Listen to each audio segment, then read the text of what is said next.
fazer, para esperar Jesus voltar.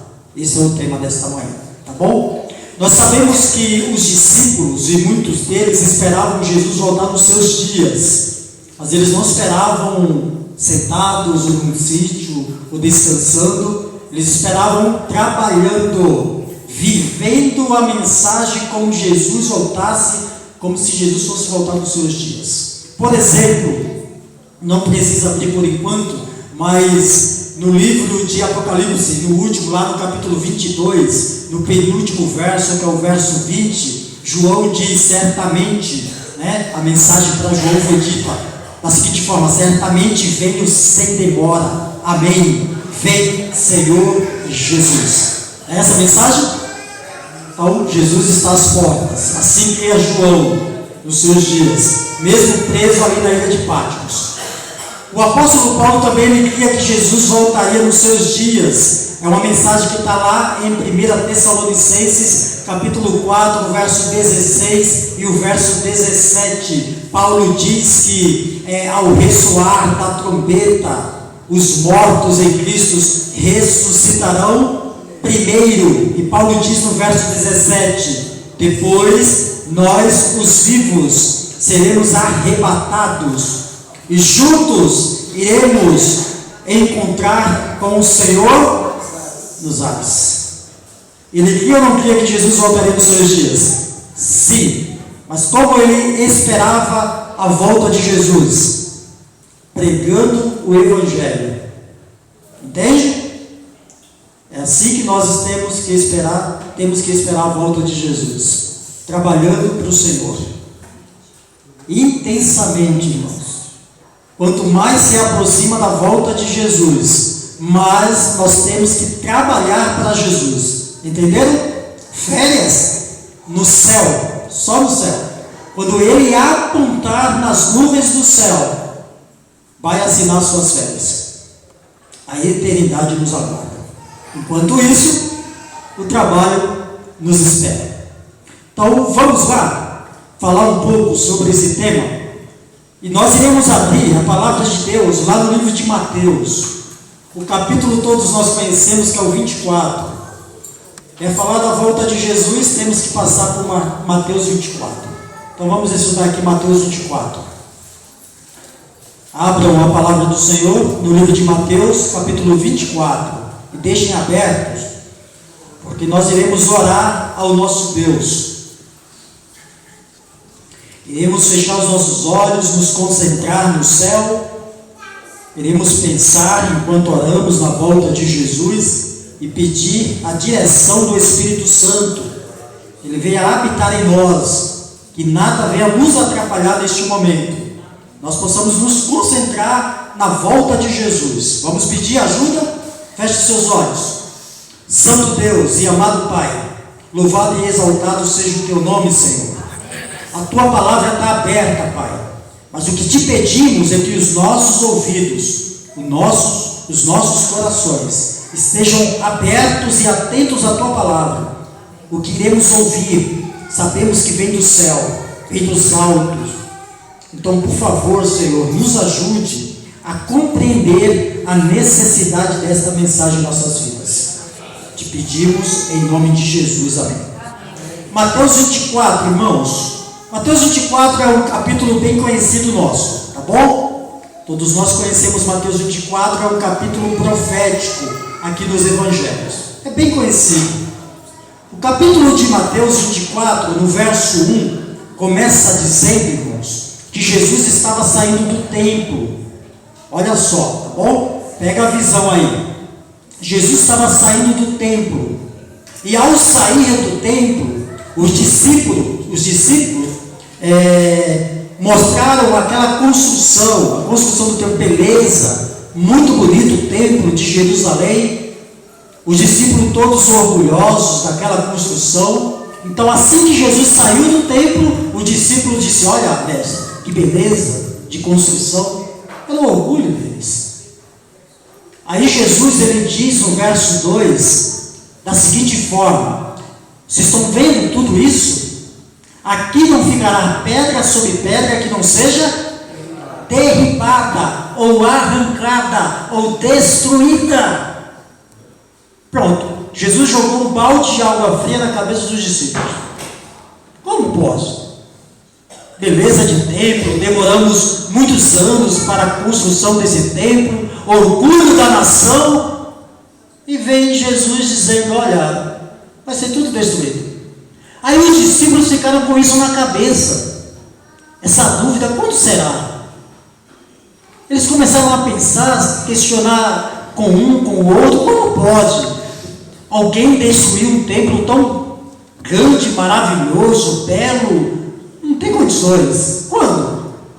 Eles acharam: deve ser em tal dia. Calma aí. Aí o verso 3 diz que Jesus estava chegando no Monte das Oliveiras, e lá Jesus sentou. Aí vieram alguns discípulos e perguntaram para Jesus assim: Senhor, dize-nos, ou diz a nós, quando é que isso vai acontecer? Quando isso vai ocorrer, a destruição do templo? Aí eles disseram assim: Senhor, mas nos dá o sinal. A sua Bíblia, irmãos, igual a minha, eu creio, que eles pediram o sinal. Está no plural, a sua está no singular? Singular. Então eles não pediram sinais, eles pediram o sinal. Senhor, dize-nos, quando isso vai acontecer, a destruição de Jerusalém? Nos dá o sinal, para que nós possamos saber quando isso vai acontecer. O sinal. Aí eles disseram assim: e que sinal haverá da tua vinda? Porque eles entendiam que a destruição de Jerusalém seria quando, irmãos? Na vinda de Jesus. Foi isso que eles entenderam.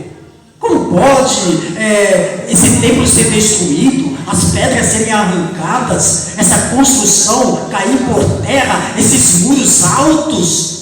O templo, irmão, de Jerusalém, as portas do templo, só uma das folhas do templo, que era de bronze maciço, era necessário cerca de 20 homens para abrir a porta do templo.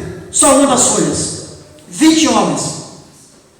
E ele foi planejado para os invasores não adentrar no templo. As muralhas da cidade também foi a mesma forma, irmãos. Enormes, grandes pedras. E eles pensaram: quando? Só pode ser na vinda de Jesus, na consumação do século. Senhor, dá-nos um sinal. Só um, o sinal. Esse seria o suficiente para nós. Aí Jesus, irmãos, ele começa agora, aí é lógico que o verso 4, ele diz assim: vede que ninguém vos engane, porque teria engano dali para frente. Aí Jesus, ele começa agora a detalhar duas profecias. Lógico, os discípulos não entendiam, entenderam que a destruição de Jerusalém ocorreria só quando a vinda de Jesus. Jesus, ele começou a explicar quando seria a destruição do templo e quando seria a volta dele. Então, a partir do verso 5, Jesus começa a dividir as coisas para que eles entendessem, para que você, nessa manhã, entendesse. Então, Jesus começou a explicar o seguinte: eu vou falar agora de eventos que vão ocorrer antes de eu vir e antes da destruição de Jerusalém, que ocorreu, nós sabemos, no ano 70, pelos romanos. Então, se Jesus estava falando ali, aproximadamente no ano 30, 31, então ali ia demorar mais 40 anos para que acontecesse a destruição de Jerusalém. Então Jesus disse assim: olha, agora eu vou falar para vocês alguns eventos que vai ocorrer antes da destruição de Jerusalém e antes de eu voltar. Então Jesus começou a mesclar a profecia. Um pouco ele falava da destruição e um pouco ele falava da vinda dele. Então, qual era a preocupação de Jesus? Olha, eu vou explicar para vocês, vou dar alguns acontecimentos antes da destruição do templo. Agora, para vocês, para nós hoje, Jesus disse assim: também eu vou falar da minha vida, alguns acontecimentos antes. Aí ele começa, no verso 5, até o verso 7, ele fala da sua volta para os nossos dias. Aí ele diz no verso 5 que iria ocorrer o quê? Muitos, no nome de Jesus, iria enganar também a muitos. O verso 6 ele diz assim, vocês vão ouvir falar de guerras e rumores de guerras. O verso 7 ele diz assim, vai haver nação contra nação, reino contra reino, fome, terremoto. Do verso 5 ao 7, Jesus disse de acontecimentos que iriam ocorrer antes da sua vinda, a sua volta. Aí do verso 9 ao verso 12, ele fala agora da destruição de Jerusalém. Olha como ele vai mesclando a profecia. Aí o verso 9, ele diz assim, vocês vão ser atribulados, vão ser mortos, odiados, tudo por causa do meu nome. Aconteceu ou não aconteceu com os discípulos? Sim. Aí ele diz no verso 11, diz assim, mas vão surgir também falsos profetas. Tomem cuidado. E aconteceu, viu, irmão? Bastante. Desde aquela época. Tanto que Paulo reprova, em uma das cartas de Paulo, ele pede para que a igreja tome cuidado, que eles estavam surgindo, os falsos profetas. Aí ele diz também no verso 12, a respeito da destruição de Jerusalém, e também serve até para os nossos dias, ele diz assim, a iniquidade iria se multiplicar, o amor de muitos iriam se esfriar. Aí ele fecha, irmãos, essa sequência no verso 14, diz assim, e isso serve muito mais para os nossos dias, mas serviu para eles também. O verso 14, Jesus disse assim, mas o evangelho tem que ser pregado por todo mundo, para que venha o fim. Isso serviu para eles? Serviram para eles. Por quê? Porque os discípulos entenderam e começaram a pregar o evangelho como nunca. Aonde tinha espaço, nação, eles iam para pregar o evangelho. Não foi essa a ordem do mestre? Comecem por aqui, Samaria, Judeia e até os confins da terra. Ide e pregar o evangelho. Eles foram. Serve para nós? O verso 14, lógico, para que venha o fim, este evangelho do reino, ou o evangelho eterno, tem que ser pregado. Aí ele começa depois, agora a explicar também da destruição de Jerusalém. Ele vai do verso 15 ao 22, falando da destruição de Jerusalém. Se você quiser um pouco mais claro, ele repete lá no livro de Lucas, capítulo 21. Certo? Aí ele também fala agora sobre a sua vinda para os nossos dias. Destruição de Jerusalém, o dia dos discípulos. A vinda dele para os nossos dias, a partir do verso 23 ao 31. Ele fala sobre a sua vinda. Aí, no verso 30, ele responde a pergunta dos discípulos, lá no verso 3. Qual era a pergunta, irmãos? O sinal. Aí Jesus, ele fala... Ele responde bem claramente qual seria o sinal da sua vinda. Verso 30, vamos ler. 24, verso 30. Diz assim, então aparecerá no céu o sinal do Filho do Homem. Todos os povos da terra se lamentarão e verão o Filho do Homem vindo sobre as nuvens do céu, com poder e muita glória. Está aí o sinal. Se os discípulos pediram o sinal, Jesus disse assim, sabe qual que é o sinal?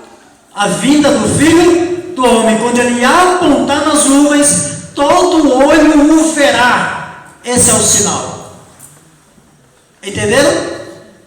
Qual é o foco de Jesus aqui? A vinda dele, irmãos.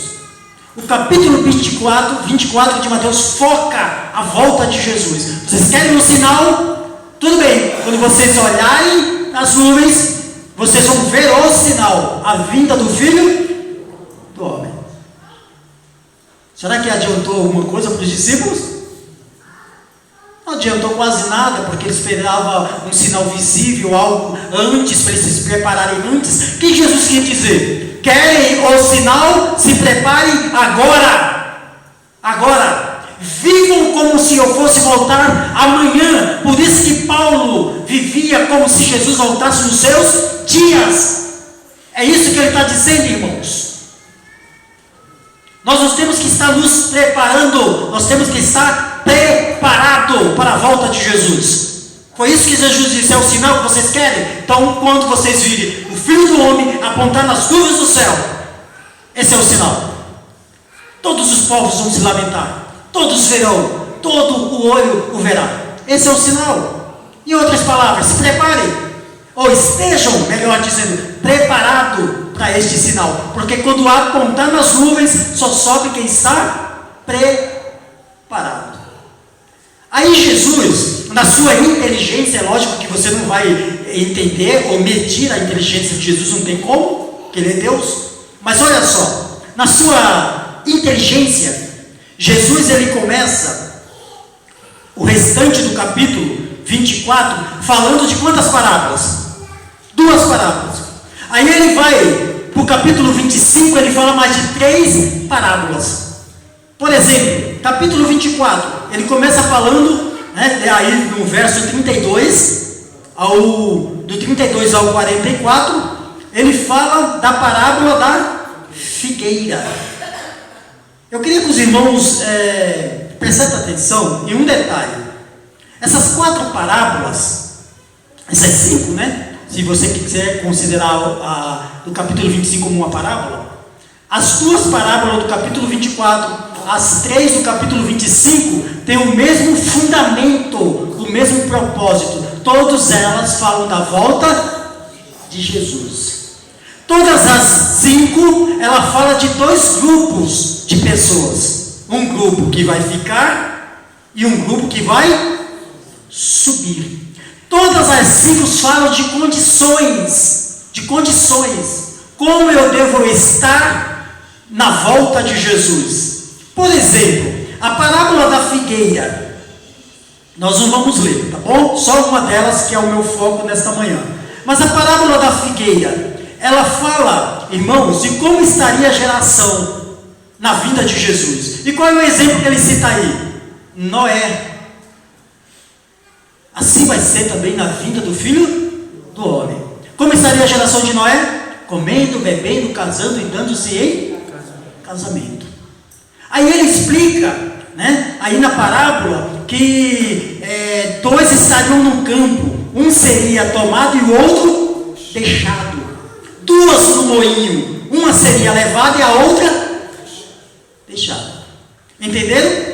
Então as parábolas falam de condições para subir ou para ficar. Por exemplo, ele vai para o capítulo 25, a parábola das 10 virgens. O que as 10 virgens quer nos ensinar? 2 grupos de pessoas, dentro da igreja ou até fora. Um grupo na parábola, as prudentes, e o outro grupo são as nécias. Um grupo tem o Espírito Santo de sobra e um outro grupo de menos. Um grupo vai para as bodas do cordeiro ou sobe, e o outro grupo fica fora das bodas. Entenderam a parábola? Aí ele vai para a segunda parábola do capítulo 25, a parábola dos talentos. O servo fiel e o servo infiel. O servo fiel, Jesus ele confia os dons, os talentos, e eles multiplicam ou usam os seus recursos para Deus. E o infiel enterra ou usa para si mesmo. Aí Jesus, ele diz o que para o servo fiel? Muito bem, servo bom e fiel. Fostes fiel no pouco, e sobre o muito eu te colocarei. E o que ele fala para o outro servo, para o outro grupo que não vai subir? Ele diz assim: servo inútil, lançai-o para fora, nas trevas, ali haverá choro e ranger. 2 grupos, irmãos, 2 grupos de pessoas. Como eu tenho que estar na volta de Jesus? Outra parábola, que se é que você pode considerar como uma parábola, é o grande julgamento, capítulo 25, a partir do verso 31. Fala de 2 grupos também. Quais são os 2 grupos? As ovelhas e os cabritos, ou os bodes. Entenderam? 2 grupos. Um grupo, Jesus diz assim: olha, eu estava preso e você me visitou. Eu estava com fome, você me deu de comer. estava com sede e você me deu de beber. Aí ele diz para esse grupo o quê? Entrai na posse do reino que vos está preparado desde a fundação do mundo. E para o outro grupo, o que ele diz? Apartai-vos de mim, malditos, malditos, vão para o fogo que está preparado para o diabo e seus anjos. Entenderam as parábolas, irmãos? Dois grupos de pessoas, um grupo esperando Jesus voltar, fazendo isso, um outro grupo que não estava esperando Jesus voltar, mas estava fazendo tal coisa. Entenderam? Vou repetir, primeiro grupo da parábola da figueira estava vivendo como Noé. O que é que Noé fazia, irmãos? Pregava uma mensagem de juízo. Olha, se prepare, essa barca aqui que eu estou fazendo, que Deus pediu, é porque vai cair chuva do céu. Chuva? Céu? Nunca tinha acontecido. Se prepare, entrem para vocês serem salvos. Noé pregou por quantos anos? 120 anos. E o outro grupo, como é que vivia na época de Noé? Comiam, bebiam, casavam, até vir o dilúvio e arrastar a todos. Um grupo entrou e o outro ficou. Aí a parábola das virgens, como estavam as virgens que entraram nas bodas do cordeiro? Todas estavam dormindo, mas essas que entraram estavam com azeite de sobra. O que é o azeite, irmãos? Espírito Santo. Então, como eu devo estar me preparando ou preparado para a volta de Jesus? Cheio do... E quem ficou de fora na parábola? O azeite estava em falta. Não foram. A outra parábola do servo fiel e do infiel, um grupo estava fazendo o que, irmãos? Os que foram, o que Jesus falou sobre o reino, para eles que eles iam entrar. Estava fazendo o quê? Usando os seus dons, os seus recursos, os seus talentos, multiplicando na obra de Deus, não usando para benefício próprio. Como eu devo esperar Jesus voltar? Fazendo isso, irmãos. E o outro grupo que não estava fazendo, ficou de fora. As ovelhas e os bodes, ou os cabritos, dois grupos também. As ovelhas que estavam à direita, entre no reino, que vos está preparado desde a fundação do mundo. O que eles estavam fazendo, irmãos? Atendendo a necessidade do seu próximo. E o outro grupo que não estava, ficou. Mas a parábola que nós iremos estudar é a segunda parábola de Mateus 24. Abram aí. Trata da parábola do servo bom e do servo mau. Dois grupos de pessoas, um irá subir e o outro irá ficar. É essa parábola que nós iremos estudar. Tá bom? Vamos lá. Eu vou começar com o servo mau.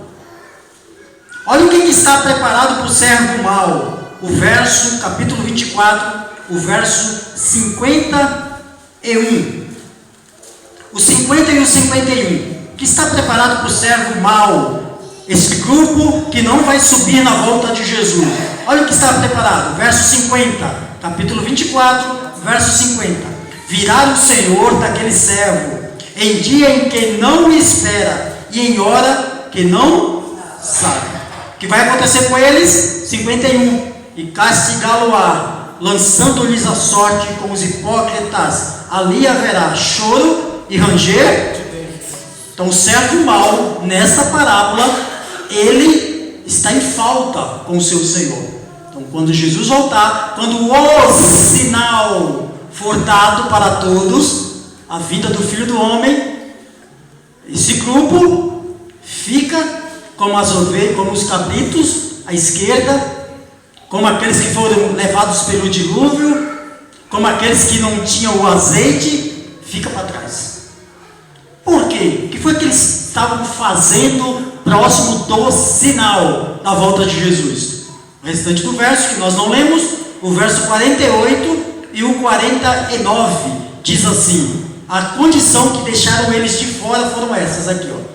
Mas, 48, se aquele servo sendo mal, disser consigo mesmo: meu Senhor demora, e passar a espancar os seus companheiros e a comer e beber com ébrios. Então, qual era a condição, irmãos, para deixar aqueles servos de fora do reino de Deus? Qual foi a condição? Foi que eles diziam da seguinte forma: ah, o meu Senhor demora. O que diz na parábola das 10 virgens? E tardando o noivo, Jesus iria demorar, sim ou não, para voltar? Sim, iria haver uma tardança, uma demora. E houve aqui também nessa parábola, na demora, o servo mau foi fazer o que, irmãos? Começou a espancar os seus companheiros e se juntar a eles. Entenderam? O que isso significa? Simples, muito simples.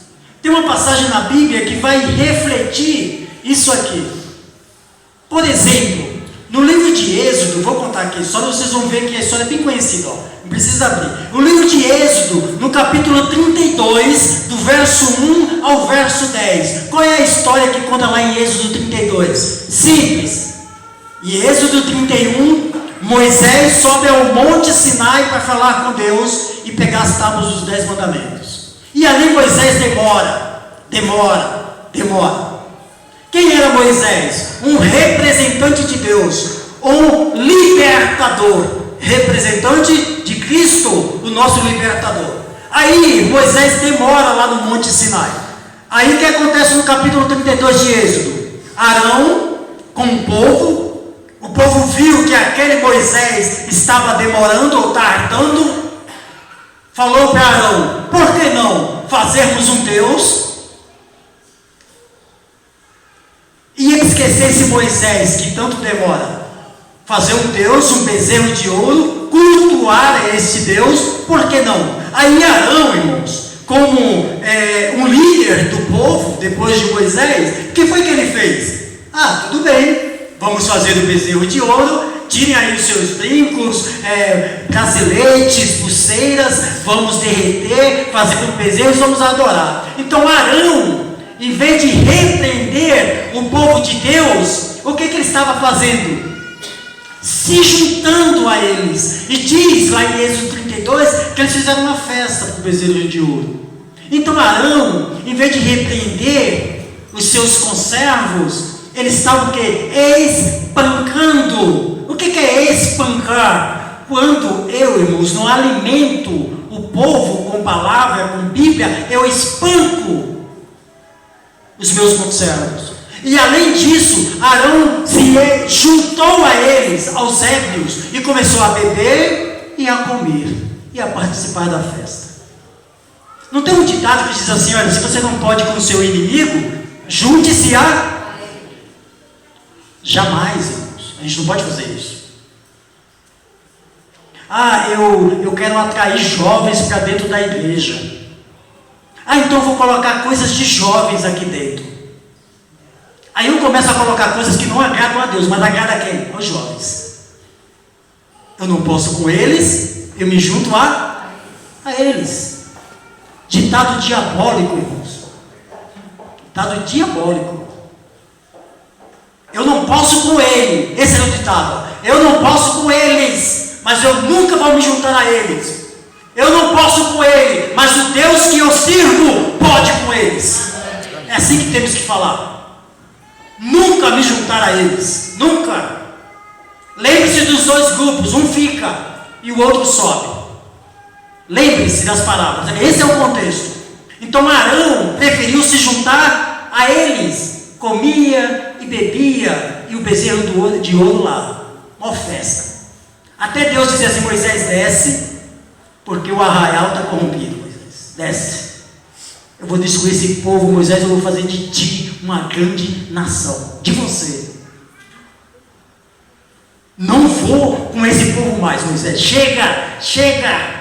O meu limite estourou, Moisés. Aí Moisés começa a rogar para o povo: Senhor, tem de misericórdia desse povo. O que vai falar os egípcios? Tiraram ele de lá para matá-los no deserto. Senhor, olha a paciência de Moisés, irmão. É verdade? Se é eu e você, irmão, se sou eu, o Senhor taca fogo, queima. Irmão, tem coisa que a gente, né, perde a paciência. Misericórdia. Senhor, o povo adventista não quer mais saber trabalho missionário, não quer sair no sábado à tarde. Senhor, desce fogo. Esse é o nosso pensamento. Moisés é aquela paciência, irmão, que ele aprendeu, não no palácio de Faraó. Ele aprendeu essa paciência onde, irmão? No deserto de Midian. 40 anos do deserto, irmão. É pouco? Moisés todo achando que ia ser o próximo faraó, o libertador do povo de Deus, vai lá e mata o egípcio, a espada, esconde o corpo, aí é descoberto. Foi lá para o deserto para aprender a ser humilde. Aí se encontrou com Deus, Deus disse: Moisés, volte, Moisés, eu quero você para resgatar o meu povo, volte. Aí Moisés se apresenta a Deus, Deus disse: Moisés, calma aí, a primeira coisa, tira as sandálias dos pés, porque a terra que tu pisa é terra. Humildade, Moisés. Não é do teu jeito e sim do meu. Então tira as sandálias dos pés. Aqui é um ambiente santo. Santo é de Deus, irmãos. A obra é de Deus, não é minha nem sua. Eu não posso introduzir coisas na igreja que desagradam a Deus. Jovem tem que aprender Bíblia. Bíblia, o alimento correto. Bíblia. Você pode passar de várias formas a Bíblia, mas é Bíblia que tem que ser passado dentro da igreja. O povo aí fora tem que se alimentar de Bíblia, da palavra de Deus. Eu não posso sair para pregar o Evangelho aí fora e me juntar a ébrios. Mas Paulo, irmão, disse que eu tenho que me tornar um judeu para ganhar os judeus. Eu tenho que me tornar tal para ganhar tal. Que isso, irmão? Desde quando? Você tem que entender o contexto porque Paulo falou isso. O contexto que ele disse isso. Paulo chega numa cidade e estão adorando um Deus estranho. Aí Paulo diz assim: olha, para ganhar eles, Paulo pensou: opa, qual é a minha estratégia? Eu conheço o Deus que vocês estão adorando, esse Deus desconhecido. Olha a tática de Paulo, irmão. Olha a tática do homem. Agora, para eu ter tática assim, para levar o Evangelho, eu tenho que estar no mínimo consagrado a Deus. No mínimo. Quando você pisa no palco do diabo, você tem que saber com quem está lidando, irmãos. Você tem que estar muito consagrado a Deus. Mas eu vou para a igreja, irmão. Todo sábado eu estou consagrado. Meus amigos e meus irmãos, vir à igreja não quer dizer que você é um cristão. Vir à igreja não vai te fazer um cristão, te transformar num cristão. São as suas atitudes ao sair daqui. Sabe por quê? Eu vou à padaria todo dia comprar pão. Eu sou pão? Lógico que não. Ir à padaria não vai fazer ser pão, nem padeiro. Vir à igreja não me faz um cristão. E se o que eu aprendo aqui pratico aonde? Lá fora me faz um cristão. Lembre-se que aqui dentro tem dois grupos de pessoas. Jesus disse isso. Aqui dentro tem dois grupos de pessoas. O joio e um fica e o outro sobe, que nem a palavra. É simples assim, irmãos. A matemática de Deus é muito simples. Um grupo sobe e o outro vai ficar. Não que Deus queira, mas são escolhas. Minha e sua. Em vez de Arão repreender, não, o bezerro de ouro não. Está no mandamento do Senhor. Nós não podemos adorar imagens. Está repreendido. Não vamos fazer isso. Mas as circunstâncias me fez tal coisa. Mas me forçaram a fazer. Quem te forçou, irmão? Quem te obrigou a fazer? Alguém te amarrou? Alguém te dopou para você fazer alguma coisa? Não, irmão, a gente faz o que quer. Pode ter coisa aqui dentro desagradando a Deus que você não é obrigado a fazer. Nós não somos obrigados.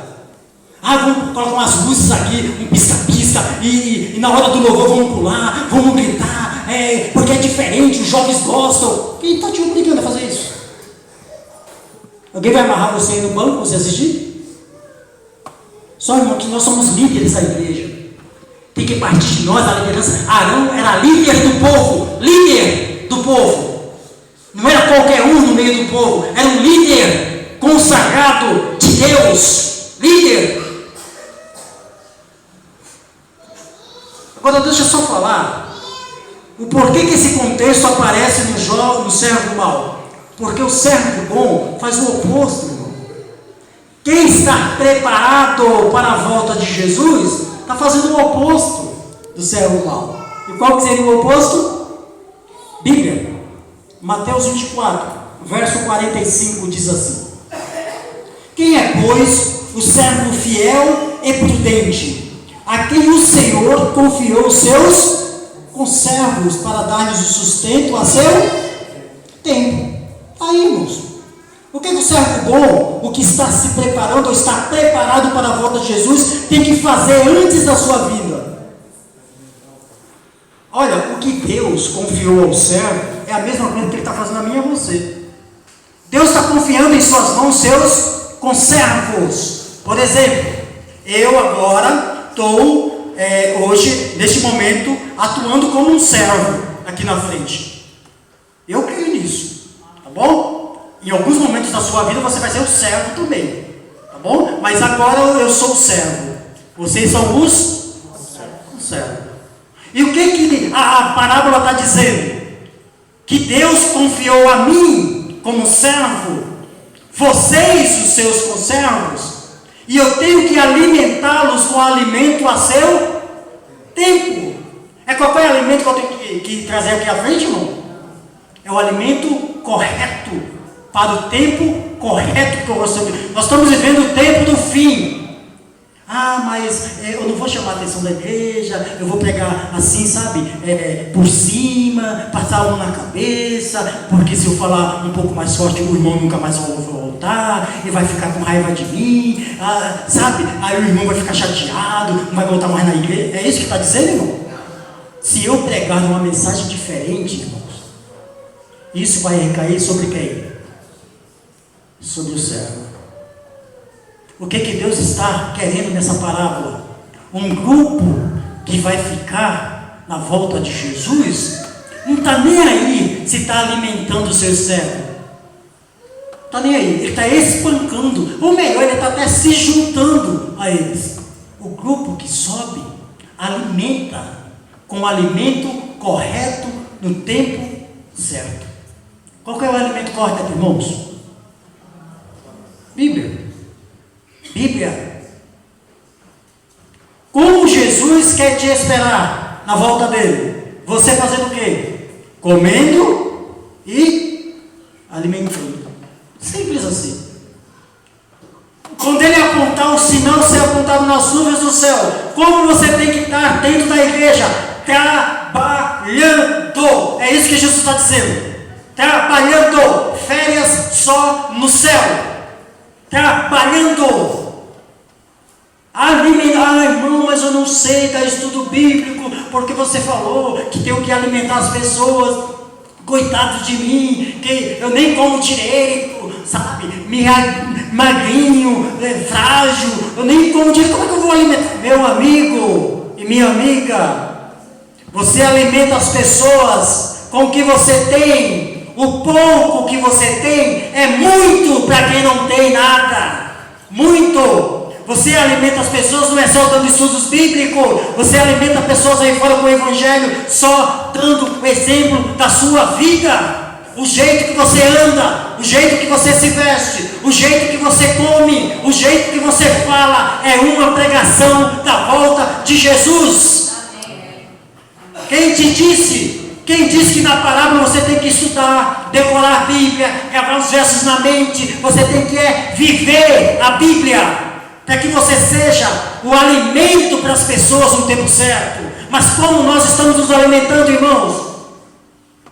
Como? Nos últimos dias Jesus está voltando, o trabalho missionário precisa ser feito, o evangelho precisa ser pregado por todo mundo, para que Jesus volte nas nuvens do céu. Como eu estou fazendo como igreja? Se nem trabalho missionário está tendo mais a igreja adventista do sétimo dia. Esse departamento, irmãos, parece que não está funcionando mais dentro da igreja. A culpa seria de quem? Nossa!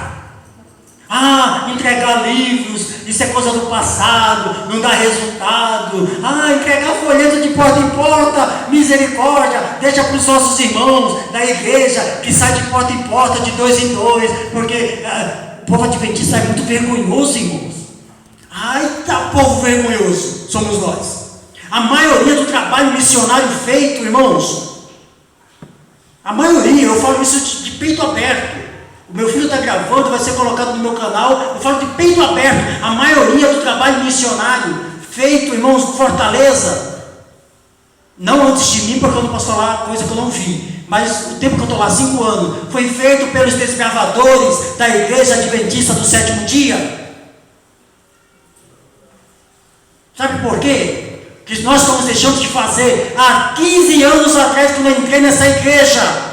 O trabalho missionário, pelo menos na igreja que eu fui batizado, era todo sábado à tarde.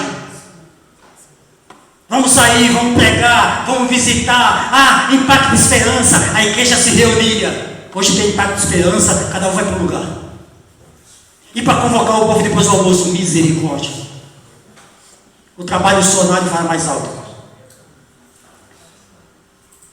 O sábado à tarde está ficando para a gente descansar literalmente. Literalmente, descanso físico. Meu amigo, eu tenho que alimentar as pessoas. Há uma necessidade do alimento na boca das pessoas aí fora. Irmão, mas eu não sei dar estudo. Mas quem te disse que você tem que dar estudo? Você é o estudo. Mas o que nós estamos fazendo, irmão? Nós estamos comendo coisas que o mundo come. Nós estamos vestindo coisas que o mundo veste. Nós estamos falando coisas que o mundo fala. Como falar de Deus? Como? Como ser identificado como cristão? Como? Como ser identificado um cristão, aquele que prega a palavra, que há de vir um juízo sobre a terra? Como? Se eu estou vivendo e comendo com ébrios? Como? Se eu estou espancando os meus conservos? Como, irmãos? Eu preciso parar, chega! Eu tenho que viver como um candidato ao céu. Eu tenho que viver hoje, crendo que Jesus vai voltar amanhã, no domingo, amanhã, ou na segunda, ou na terça. Eu tenho que viver como Jesus voltar nos meus dias. É isso que eu tenho que viver. Senão eu vou ficar, senão eu vou fazer parte do grupo que vai ficar. É isso que ele está me dizendo, irmãos, a parábola.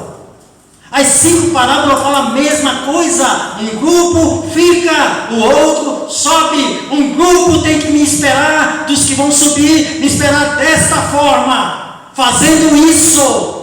O contrário fica. A matemática de Deus é bem simples. Um sobe, o outro fica. Essa é a matemática.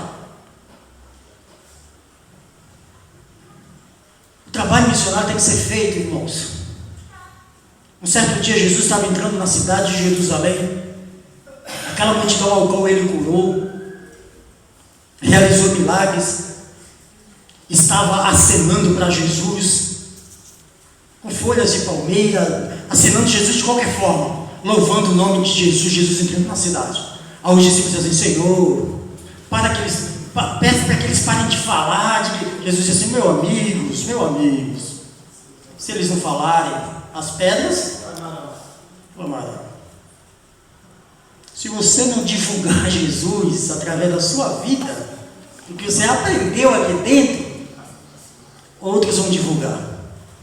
Só que esses outros que divulgarem e viver essa mensagem é o grupo que sobe. E se você negligenciar, que nem a parábola do servo fiel e do infiel, você fica. É simples. Se eu não quiser divulgar, viver só para mim, sabe o que esse às vezes é o nosso mal aqui dentro da igreja adventista? Viver para mim só. Estou fazendo a minha parte, eu venho para a igreja, o meu filho canta, minha esposa, minha filha também está na igreja, estou fazendo a minha parte. Aí é que está. A parábola está me dizendo que eu tenho que fazer o quê? Alimentar os meus conservos. Fazendo a minha parte, eu estou fazendo o quê, irmão? Alimentando só a mim.